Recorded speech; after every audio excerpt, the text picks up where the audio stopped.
The heavenly protectress and patroness of Belarus, Saint Euphrosyne of Polotsk, is the first East Slavonic woman to have been canonized by the Orthodox Church, and the only saint recognized by all the Christian denominations.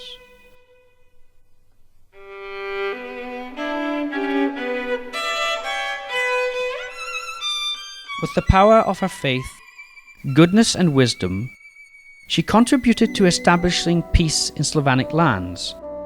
In her native Polotsk lands, she promoted education and the Christian spiritual lifestyle. Being a political and commercial center between Eastern and Western Europe, Polotsk wielded all the prerequisites for the birth of such a unique personality that Saint Euphrosyne was and will remain. Surrounded by the eminent craftsmen, the architect Ioan, the jeweler Lazar Bogsha, inspiring her contemporaries to do good deeds, Euphrosyne was the first woman to found a convent, to build a temple, to elaborate for it a unique iconographic painting program, to order a world-famous exaltation cross for the temple, to obtain the miracle-working icon of Our Lady of Ephesus, painted by St. Luke the Evangelist.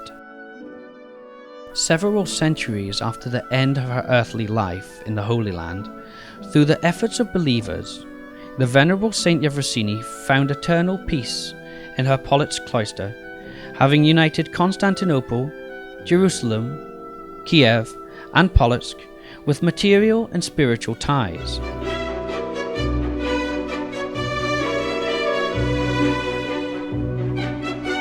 In ancient times, Polotsk was among the most important European towns.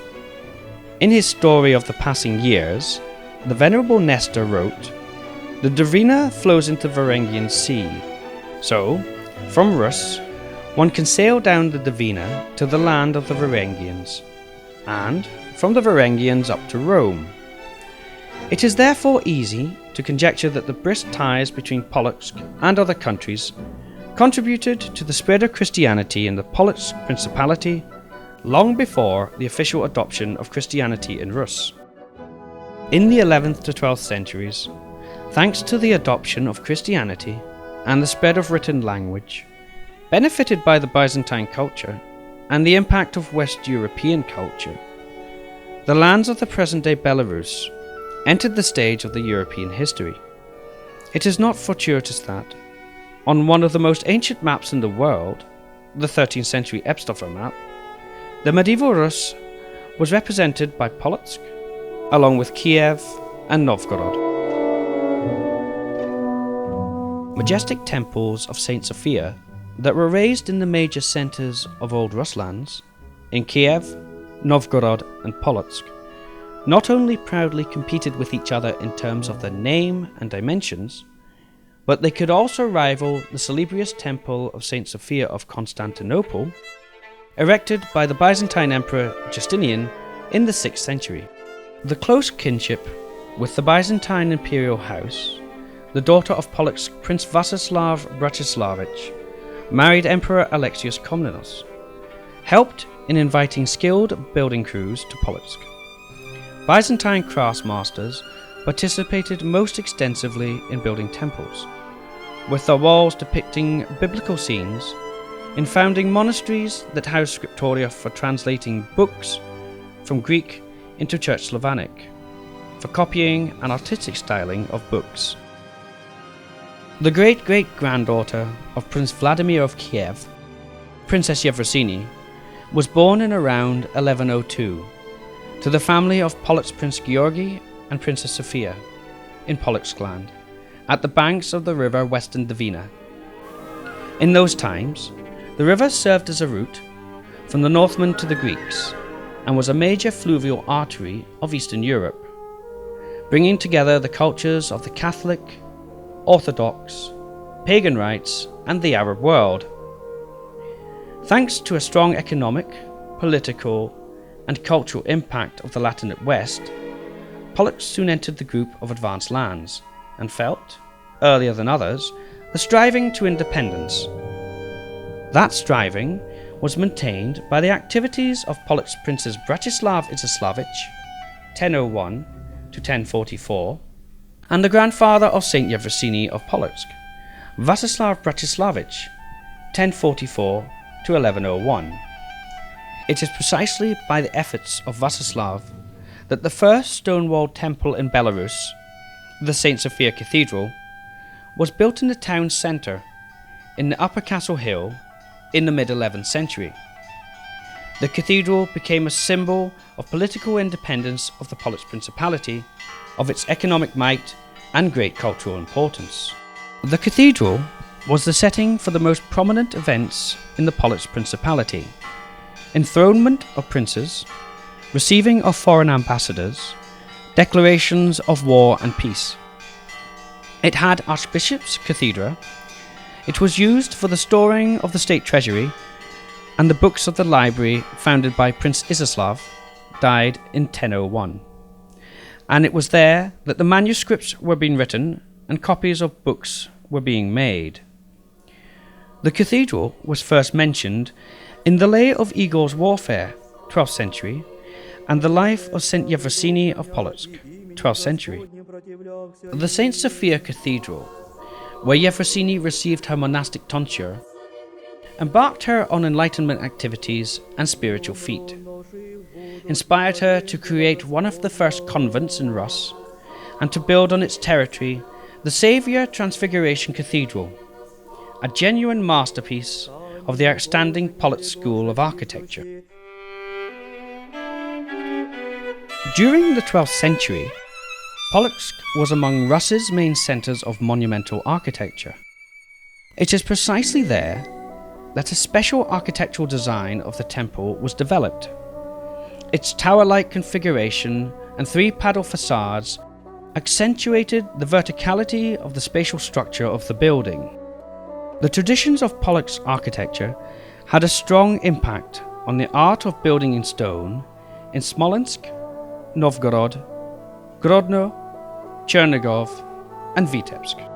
When St. Euphrosyne was living, the Saviour Transfiguration Cathedral was adorned with frescoes, which fully survive to the present day. In terms of their survival rate, an array of frescoes in the Saviour Transfiguration Church is an absolutely unique feature of the cultural heritage of the Kievan Rus.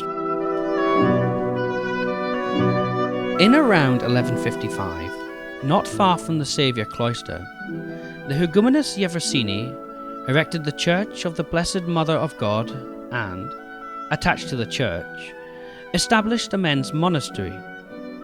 She wanted to have there a wonder-working icon of the Mother of God, one of those that had been painted by the Apostle and Evangelist Luke, namely, the icon from the Greek town of Ephesus. The Venerable Euphrosyne sent her servant Michael to Constantinople, with plentiful gifts for Emperor Manuel Komnenos I and Patriarch Luke, to ask them to let her bring the wonder-working icon to Polotsk. Both the Emperor and the Patriarch benevolently accommodated the request of the Venerable. Constantinople was aware of her spiritual feats, great erudition, and profound faith. To satisfy the spiritual requests of the Venerable, the Emperor charged a detachment of warriors to go to Ephesus and fetch the icon. A hearty welcome accorded to the convent envoy Michael by the Byzantine Emperor and the Patriarch is indicative of the truly high level of his mission. It is most likely that at the same time, not without good assistance from the top-ranking ecclesiastical authorities of Constantinople, Polotsk was donated with invaluable relics: particles of the holy tree with a drop of Christ's blood, particles of the Holy Sepulchre and the Sepulchre of the Mother of God, particles of the relics of the protomartyrs Stephen and Pantaleon, and blood of St. Demetrius of Thessalonica. It is these relics that were inserted in the altar cross, made in 1611 by the jeweller Lazar Bogsha, on the orders of the Huguenotess Euphrosyne. It was a six-pointed cross, 52 centimeters high. The base of the cross was made from cypress wood and was coated by 22 golden and 20 gilt silver plates decorated with elaborate ornament, precious stones and pearls, and 20 small enamel icons. Lazar Bogsha was well familiar with the ancient Byzantine plicature techniques. His miniatures were not inferior to the best products of the Byzantine enameller's art.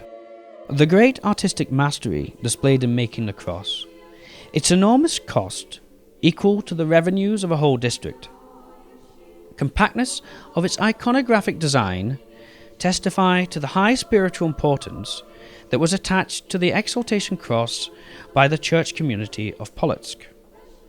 The cross was also a monument of Old Slavonic written language. A brief inscription on the reverse of the artifact informed of the name of this relic's maker. O Lord, help thy servant Lazar, surnamed Bogsha, who made this cross of Saint Saviour and Euphrosyne. The lateral sides of the cross contained an inscription, personal testament of the venerable Euphrosyne. May it never leave the convent, may it never be sold or given away. Should whoever disobeys and takes it away from the convent, may this holy cross never help him either in the ongoing age or in the age to come. However, despite this strict admonition, the cross had a very tragic fate. At the beginning of 1941, the cross vanished without leaving a trace. The attempts to ascertain its whereabouts continue.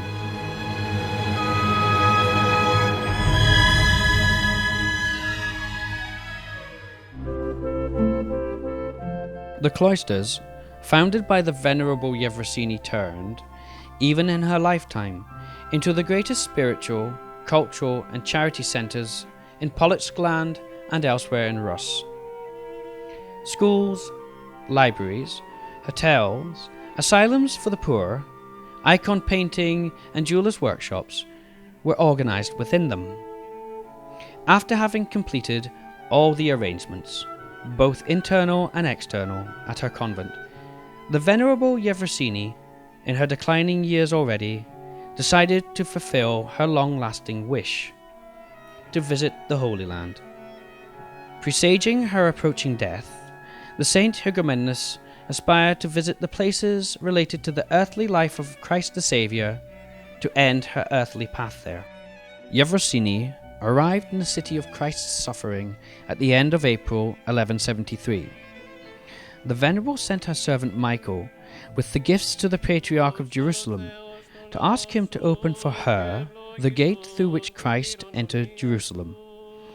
Although it had been done only in exceptional cases, the Patriarch agreed, and Euphrosyne entered Jerusalem through the Christ gate. On her first day in the Holy City, she went to the Church of the Holy Sepulchre. On the third day, having bowed to the life-bearing Holy Sepulchre and finished her prayer, the Venerable returned to the Russian monastery of the Most Holy Mother of God. There she shortly fell ill. Many years' feats of fasting, toil, and sorrows could not but weaken her body's strength. She was in her 70s. The difficult journey to Jerusalem, which took almost 4 months, also weakened her health. The author of the Life of Saint Euphrosyne makes it known that after 24 days of her illness, the Venerable received the last sacrament and quitted this world. In this way, the remarkable life of the first Russian saint came to an end. At the will of the descendant, her body was buried by her accompanying relatives at the monastery of Theodosius the Great. Since then, on her deceased day, on the 23rd of May, or the 5th June in the new style, an annual Requiem Mass is sung for the repose of her soul.